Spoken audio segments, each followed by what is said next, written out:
Alright guys, welcome back to Formula 1 news with Fernando Alonso topping free practice 2 in Bahrain. His old rival Lewis Hamilton is not having a particularly good time, saying Mercedes are not just as far behind as they were last year, but actually even further back in terms of single lap pace, but certainly over the long run. Mercedes looking more like a midfielder now than a challenge for the front of the grid. Hamilton says they can make progress, but he doesn't seem confident at all it's going to be enough to actually challenge for the title this season. Hit the like button if you enjoy, subscribe if you're new. Big story today with Alonso topping the timesheets, and I mean, look, he said I'd be lying if I didn't say the car felt good. It does, well, basically that's what he said here. So yes, the car's pretty good, the Aston Martin right now, and Stroll was rather less reserved and says it looks pretty amazing and how awesome it would be to lock out the front row. So we'll see about that one, but it does seem almost like for a title challenge this year, we're going to be relying quite heavily on Aston Martin and Fernando Alonso to try and keep things competitive. With Ferrari not looking in an optimal place, and certainly Mercedes, it's only day one of practice, but and things can change, but Mercedes right now far from where they want to be. Looking at the numbers here actually in terms of just time by compound,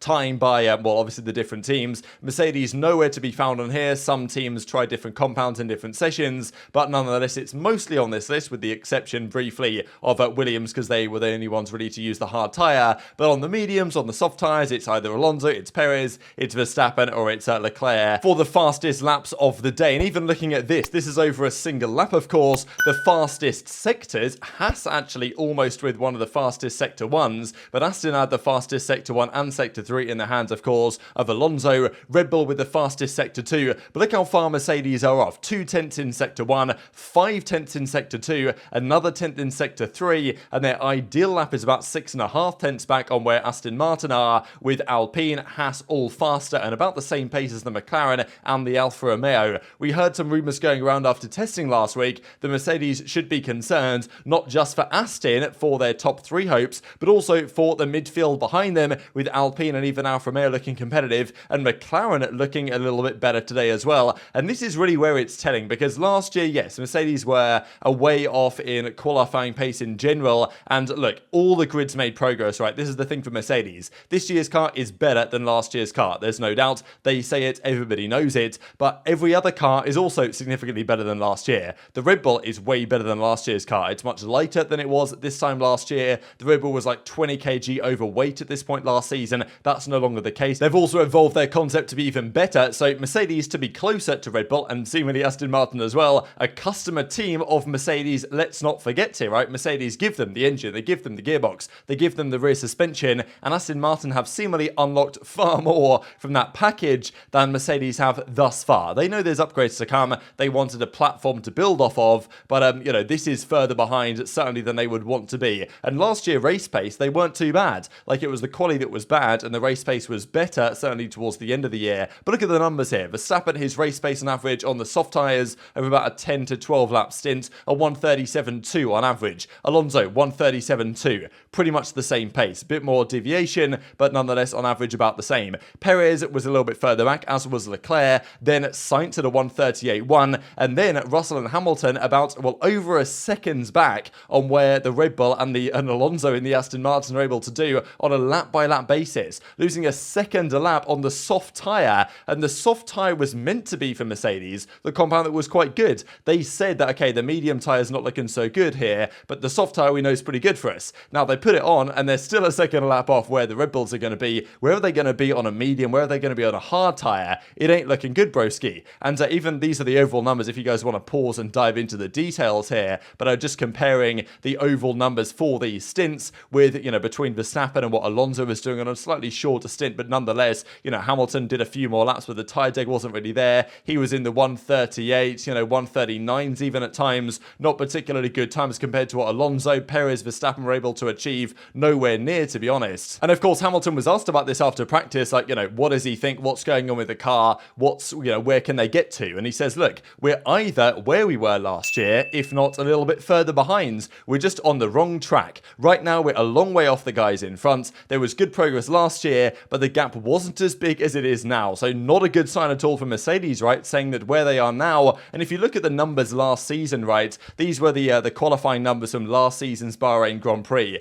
It's going to be quicker this year come Q3 on Saturday, but the fastest time Hamilton did in qualifying 2 last year was a 1:31. 1:30, and the pole time in the end was a 1:30.5. So fastest lap to fastest lap, Hamilton was about half a second off where Leclerc was, about 7/10 off in that particular Q3 session. Russell was a bit further behind in P9 last year, had a pretty tough go of things, but still he also did a 1:31.2 in Q2. So they were about 6-7 tenths off the pace in Bahrain last time out, and this year's car is faster than last year's car, but the other cars are way quicker, and this is the issue that Mercedes are running into now. And it's remarkable really the fact that, okay, if their car was slower than Ferrari and Red Bull, you know, you'd kind of expect it if they were still faster than the midfield, but to be slower than Aston by a considerable margin is quite remarkable, to be honest. And Hamilton does not seem confident, and you can understand why, saying they're a long way off the guys in front and they made good progress last year, but this gap is massive. And you know, saying, look, we know what it is, we know, you know, I'm trying everything I can out there, but we have to work at it. It's a big gap we have right now, and I mean the gap, if we look at the numbers here in a second, it is pretty massive. He says on the long run they're quite close to Ferrari,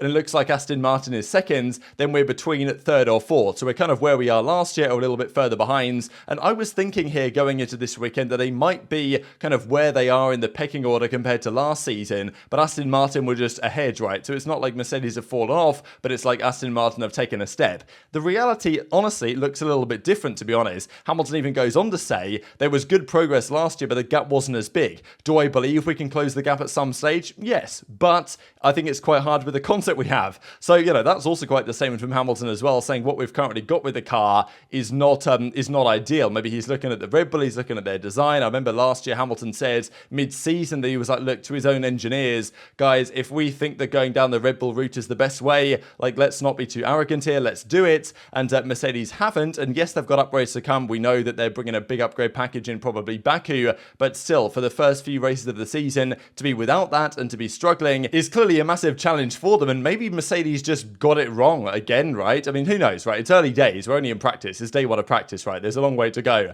but Hamilton does not seem so confident that, oh yeah, we've just had a bad time, because at the end of the day, this isn't just a day of practice, this is after 3 days of testing at this particular circuit in all the conditions. Going into day one of practice, you should have understood everything at that point with the car. You should have understood where things were going wrong, where, you know, to make progress with the car and all these other factors. However, Mercedes turn up here, struggle a little bit on day one again, and find themselves effectively behind a lot of their mid-table rivals that it seems like they almost might be now. Obviously a small data set here, right, but look at these numbers. This is gap to fastest race pace on the softs. So Red Bull and Alonso far clear of the rest here. Ferrari about 9 tenths behind, so kind of crazy, right? We had about 8 cars within 6 tenths on one lap pace, but on long run pace, Red Bull are way ahead, apart from Alonso. So, you know, pretty exciting stuff, to be fair, for the front of the grid battle, but there's no way Aston Martin can keep up a season-long championship challenge. So, you know, someone else has got to be up there, you'd think, to actually challenge here. I thought it would be Mercedes. Doesn't look likely. The current pace looks like this. Ferrari P2, or P3, sorry. McLaren about a second behind. Alpine 1.1 behind. Mercedes 1.2 behind. So, I mean, like, yeah, this is not what we saw last year. Last year, it was Red Bull, Ferrari, number one, number two, then Mercedes halfway between the front runners and the midfield in no man's land. This year, a different story. As I say, their car's quicker than last year's, but every other car is quicker as well. And yes, it's a platform to build off and all of this stuff, but to start the season here, if this is indeed where they are, is a big red flag for the team and for Hamilton in search of his 8th world title. Even mentioned in, they did this thing with Sky F1, this lie detector thing, and they asked him, like, is he going to keep going until he gets the 8th? And he was like, you know, yeah, that's the plan. And apparently it was true, but it's not looking so good, right? Because last year they were, okay, 6-7 tenths behind, and they closed that gap a little bit over the season to the point where they actually won a race, but were not even close to even ever challenging for the championship. This year they've arguably got a bigger gap to close, and they've got less time to do it if they actually want to be competitive at all. So look, it's a long season, it's only day one of the season, but Hamilton already is not saying, oh, you know, it's all right, we'll get there. He's saying, yeah, I don't know about this concept, it's going to be a long year, maybe even a longer year than last year with the W13. Despite the car looking better, it might not actually be any better. So very much intrigued your thoughts in the comments. Hit the like button if you enjoyed, subscribe if you're new, take care, and I'll see you next time.